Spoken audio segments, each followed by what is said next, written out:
Hello, and welcome to another day of living with spina bifida. It's been a minute since you've seen my actual face as of late. I've been doing a lot of working on myself. I've been having some difficult times lately. Again, I am slowly working on getting back to my normal self, and that has included a rather wonky uploading schedule, if I even upload at all, and it's also included decluttering my mind, which I will talk about in another video on another day. And what I will be talking about today is decluttering my living space. As of late, I have been doing a major haul of getting stuff out of my house. Just getting rid of things, making space, decluttering. And I will tell you what I have been doing personally as a little rule or guideline to go by. And then I will talk about some tips that you could follow to maybe help yourself declutter your living space. Now, I started with clothes. I have a vast majority of clothes, and I don't have room for it all. So every once in a while, I go through my clothes and I think about if I'm going to wear this in the very near future. Does it fit? Do I even like it anymore? And some things I will keep, like nice shirts and nice clothes for an occasion that might come up that I am not expecting. But for the most part, if I don't think I'm going to wear it, I will get rid of it. And then we have pants. I have been on a weight loss journey, so I have quite a few pairs of pants that don't fit. So those can go. And then we get to my son's clothes. Obviously, he grows a lot. So his is pretty easy. If they don't fit him, they can go. So just with clothes, I got almost 2 bags worth of stuff to donate. Then I continue on with my son's toys. I know a lot of you don't have children, but I do, so I have toys that I need to go through. If they're broken, obviously I throw them away. If they haven't been touched in, I'd say, we'll give it 6 months, it can be donated. So just with his toys, I got 2 bags of things to donate. And then you have household things. Things around the entire house. Books, decorations, knickknacks, various kitchen supplies, just various items around the house. If we haven't read a book in at least 6 months, it can go. If we haven't gotten to it yet and we don't really have any more interest in it, then maybe someone else can find interest in it. So basically, my biggest rule for myself is if we haven't touched it in at least 6 months, it's probably safe to say that we don't really need it anymore.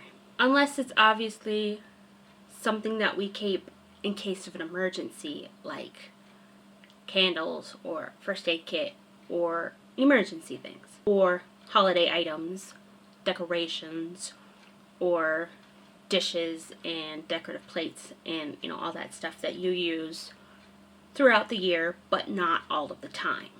Obviously, those can stay, but you need to find a place for them. I even got down to little notes and cards and whatnot that I have saved throughout the years. I have boxes of things that I have saved throughout the years, and they take up so much space. So what I did is the notes and cards and whatnot that stood out the most to me, maybe someone has died and I still have a card they gave me or a note, I took a picture of it. And then I was able to throw the material item away, because you shouldn't hold on to the item that gave you those good feelings when someone gave you a note or a card. You should hang on to those feelings that someone gave you from giving you a nice note or a card. Because the emotions and the feelings that you get from life are much more important than material things. That may not be for everyone, but it seems like a good idea for me. And I still have proof of the material items. I still have reminders, and I still have the memories from them. I just don't have the actual thing taking up space in my home. And I am not quite done with the entire house yet. I still have a ways to go, but I am getting pretty far in this clearing my life surroundings up. To have a clearer mind, it is so helpful to have a clear living space. If your living space is cluttered, then it's a lot easier for your mind to get cluttered. Because if you're sitting there with a bunch of stuff that you're saving for maybe a day that you will get it done, then you're just sitting there being reminded of the things that you're not getting done. So if you have a bunch of things that you're saving just in case, or project that you might get to on another day, then it's probably safe to say that you can get rid of that item that you are saving. Because if you just keep saying, maybe another day, when is the day going to come? If you're not going to make the day right now, if you can't set a plan to do something with the things that you have, then you probably need to move on from those things because they don't have a very great importance to your life if you're saving them just in case. So that's just my personal ideas of what I've been doing to get my living space decluttered. So I will give you a few tips that you might be able to use to help you declutter your living space. Start with just 5 minutes. Baby steps are important in anything you do. You don't want to rush into everything. You don't want to overwhelm yourself. And sure, 5 minutes probably won't barely even make a dent in your mountain of clutter, but it's a start. You have to start somewhere. And then tomorrow, take another 5 minutes, and another the next day. And before you know it, you'll have a closet cleared out. You'll have a room cleared out. And who knows what you will get done with just 5 minutes every day. Find a designated spot for papers. Find a designated spot for incoming papers. Bills, mail, letters, random things we get in the mail often account for quite a lot of clutter. Because most of the time, you get something, you look at it, and you just put it on the table, on the counter, on your desk. And before you know it, you have papers everywhere. So designate an inbox space for your mail and various papers. So that way you have one specific place for all of the paper items. Start clearing a starting zone. Clear one area. This is your non-clutter zone. It can be a kitchen counter, your dining room table, or the 3-foot perimeter around your couch. Wherever you decide to clear an area, make a rule that nothing can be placed there that is not in direct use right now. Everything must be put away. Once you have a clutter-free zone, keep it that way. And then each day, slowly expand your clutter-free zone until it evolves into the entire house of a clutter-free house. And again, clear off counters. You want to get your house so that all flat surfaces are clear of clutter. Maybe the counter has a toaster on it or a decorative candle, but not a lot of clutter. Start with one counter. Clear off everything possible except a few essential things. Again, clear off all that paper and junk that you've been saving on the counter. Put it in the inbox. And another way to organize papers, if you don't want to have all of your papers in one inbox, is to get folders and label them bills, doctor's note, school papers, flyers, coupons, receipts. And then folders are still condensed enough where it's not taking up that much space, and maybe you have a filing cabinet and you can file them away easily. Now that you've done a counter, try a shelf. Doesn't matter what shelf. Could be a shelf in a closet or on a bookshelf. Don't tackle the whole bookshelf at one time. Take it slow.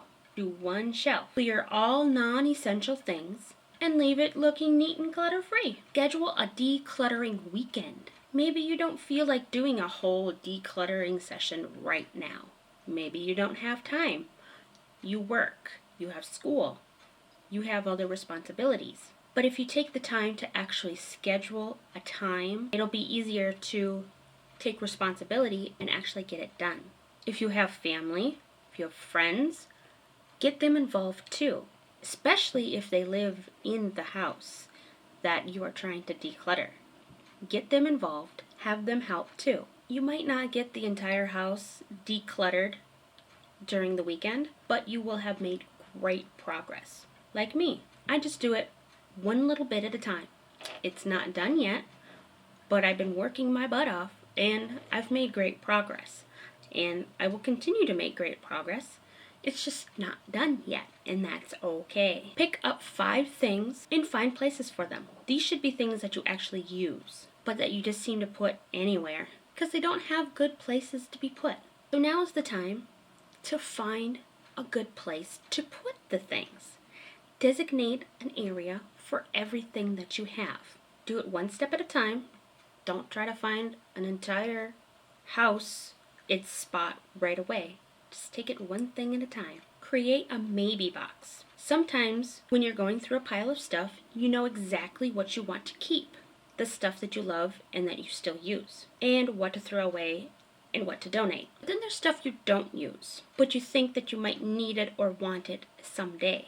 You can't bear to get rid of that stuff. So create a maybe box and put that stuff in there. Then store that box somewhere hidden away. Put a note on your calendar 6 months from now to look in the box. Then pull it out 6 months later and see if there's anything in there that you really needed. Usually you can just dump the whole box because you never actually needed any of that stuff. Start loading up your donations, because even if you're putting things into boxes, into bags to donate, it's still cluttering up your house. So you need to put it into your vehicle and then it's ready to go to be donated. Create a 30-day list, because the problem with decluttering the entire house is we can declutter our butts off. We can get everything cleared out. But the problem is we buy more stuff. We get more things. So you want to fight that urge to clutter your house again by nipping it in the bud. Don't buy the stuff in the first place. Take a minute to create a 30-day list. And every time you want to buy something new, and it's not absolutely necessary, put it on the list with the date it was added to the list. Make a rule never to buy anything unless it's absolutely necessary for life, unless they've been on the list for 30 days. Often, you'll lose the urge to buy the stuff, and you'll save yourself a lot of money and a lot of clutter because you're not running on impulse. You're stopping, thinking, and taking responsibility for the things that you want or need. And obviously, if you have medicine, food, anything with an expiration date, look at everything and see if it is expired yet. And if it's expired, toss it. And lastly, if you have a roommate, significant other, parent, children, get them included. Get them in on the conversation. Because sometimes the problem isn't just with us. It's with the person or people that we live with. Not everyone is always going to want to be on board with throwing away things. Some people have issues with letting things go. They like to keep things for whatever reason. And they might have a more difficult time getting rid of things that you see are cluttering up the living space. An uncluttered home is the result of a shared philosophy of simplicity of all the people living in the house. If you take a few minutes to explain that you really want to have an uncluttered house, you could go a long way to getting to that point. Try to be persuasive and encouraging rather than nagging and being negative. And like I said before, it's a lot easier to have a decluttered mind if you have a decluttered living space. It might not be easy to start, but once you finish, you'll be so much happier that you did start in the first. This is just my start of decluttering my house. None of this is trash. I've already thrown out several bags of trash and broken items and whatnot, but this is all being donated, and I'm still not done with the entire house yet. So, it's quite a good start, don't you think?